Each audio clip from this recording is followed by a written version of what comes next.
So I'm with Andrew Marshall, who's the senior pastor of Blockhouse Bay Community Church. He's also the leader of the Christian Missionary Alliance in New Zealand. So Andrew, thanks for being willing to share this time to discuss the impact of COVID-19 on your church. And thanks too for letting me record this interview. All good. So my first question, how would you describe your church family? Yeah, it's interesting. I looked at that question. The first word that came to mind to me was a mixed bag. The idea that we're quite a mixture of people. So I thought we're multicultural. So we've got a number of different cultures in the church. We're multi-generational. We cover sort of all the ages. We're, I don't even know if this is a word, but multi-educational. So there's a variety of quite highly qualified individuals, some that are not so well educated, socioeconomically diverse, people that are struggling financially, others that are really quite comfortable, quite well off. And so, yeah, just keep coming back to this idea that we're a very diverse community, that we sort of, we cover quite a wide range of types of people. Thank you. So when we went into lockdown, which is just about 4 weeks ago now, what was the biggest challenge you faced? Yeah, I think initially there's fundamentally, I suppose, it was, what does this mean? What do we need to do and how are we going to do it? I suppose, well, the questions, this is the word unprecedented has been used 1,000 million times over this period. So it was kind of like, what is this actually going to mean? How long is it going to be for? What are we planning for? So for me, I guess there were some priorities. Firstly, it was my own family. I needed to think about what we were going to do as a family to cope through this period of time. And so we made a decision to we invited one of my daughters and her husband, recently married 6 months, to come back and live with us.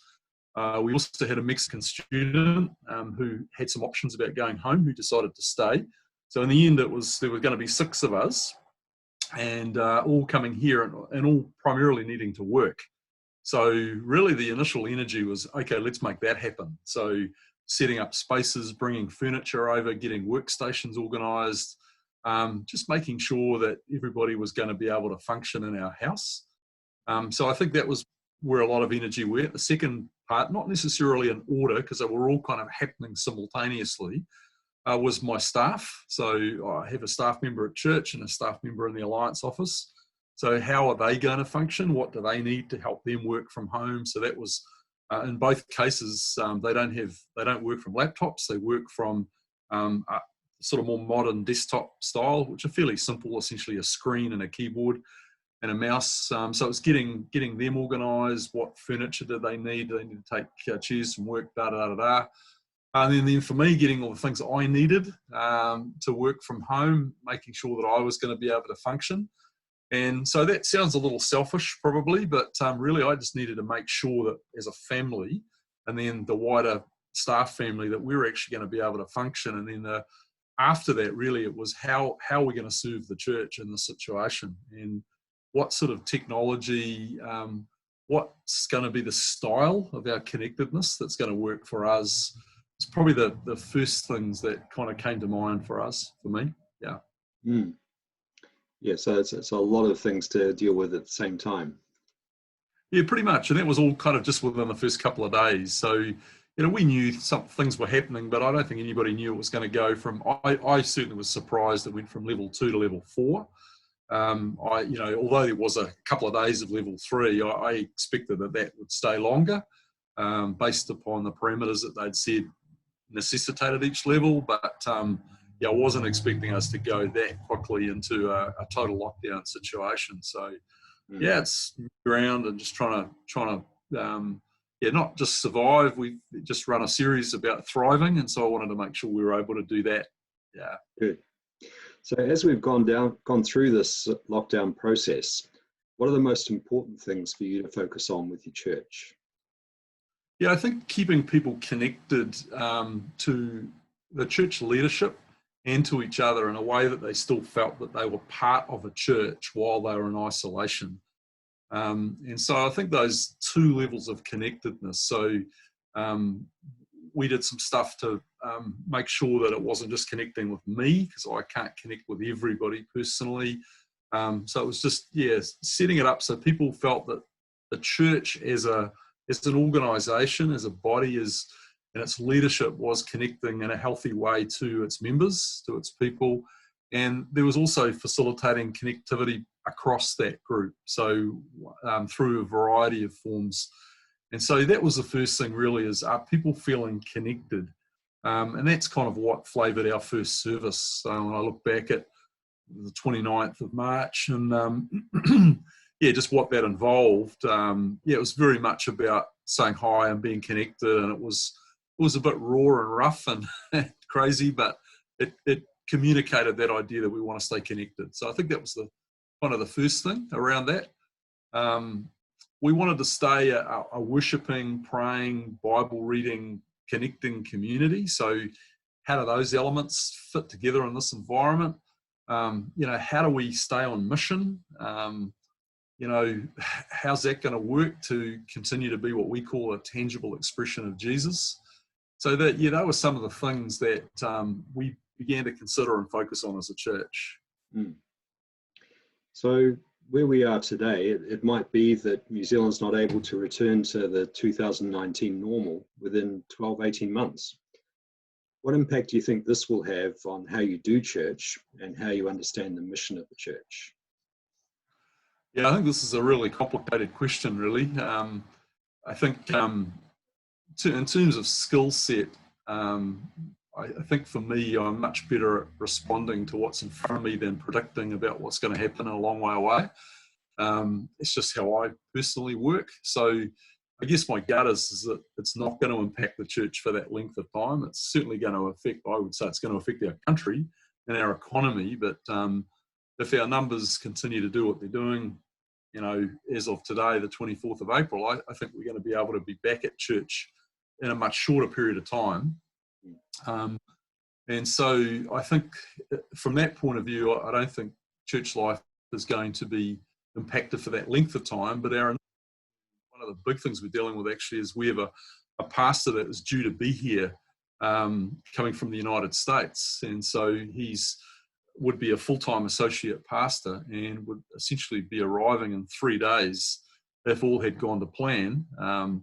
And so if our borders remain closed for any length of time, which it looks like they will, well, then that situation becomes really challenging. And so Tyler and his family are a big part of our story. And so, part of it is thinking, what was that going to look like? And so how do we then get him more involved in ministry remotely if we're going to be in this kind of an environment?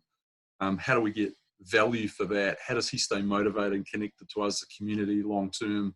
Some of those things are pretty important.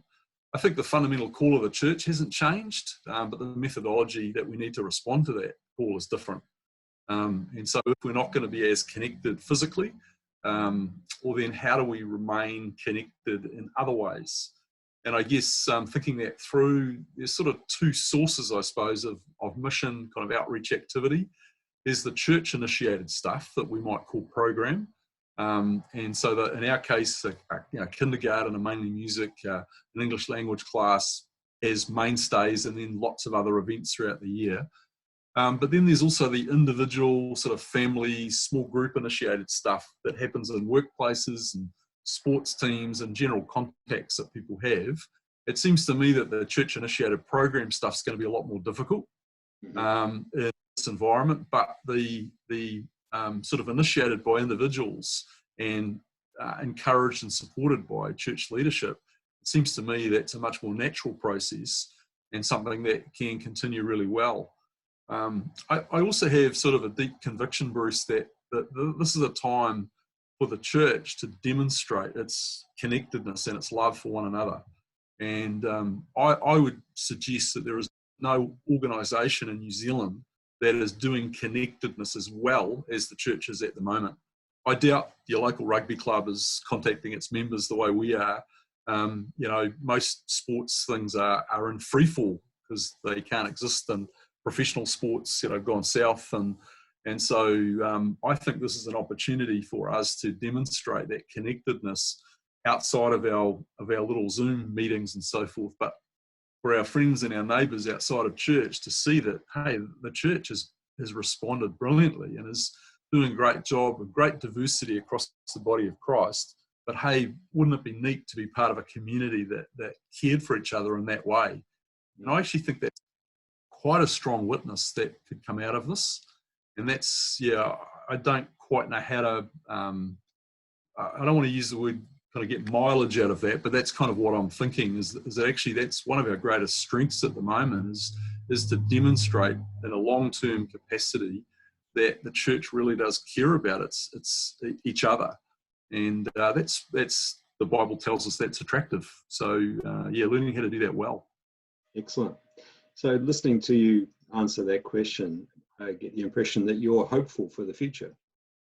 Oh, absolutely. Yeah, I always have been. I mean, I am an optimist. So, if I'm perfectly honest, when all this happened, I was quite excited, really. I quite like the challenge of these kind of situations. I don't mind admitting that I don't know what I'm doing. And so it's a good place to start from in terms of learning. So, I had some abilities that I could apply to this, but there's lots of other people around the world that are doing the same stuff. And so, yeah, there was a lot of online research and a lot of asking questions and a lot of working out what's the best way to shape this for our particular unique environment in our country. But actually, I found the challenge of this really quite stimulating.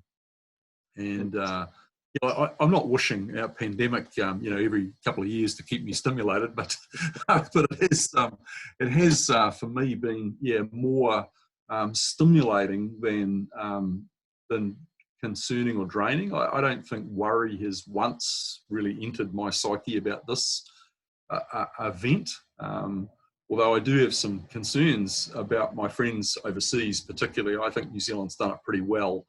We're not facing some of the considerable issues around starvation that a lot of our friends in India are facing, our missionaries and so forth. So, yeah, we've had, I think, a pretty light case of the whole thing. But definitely optimistic and hopeful for, the way that, the church, there's no better group in the world positioned to deal with this than the church. Good. Well, thank you, Andrew, for sharing your time and your thoughts. Really appreciate that. And speak to you again. Great. Thanks, Bruce. Talk to you later.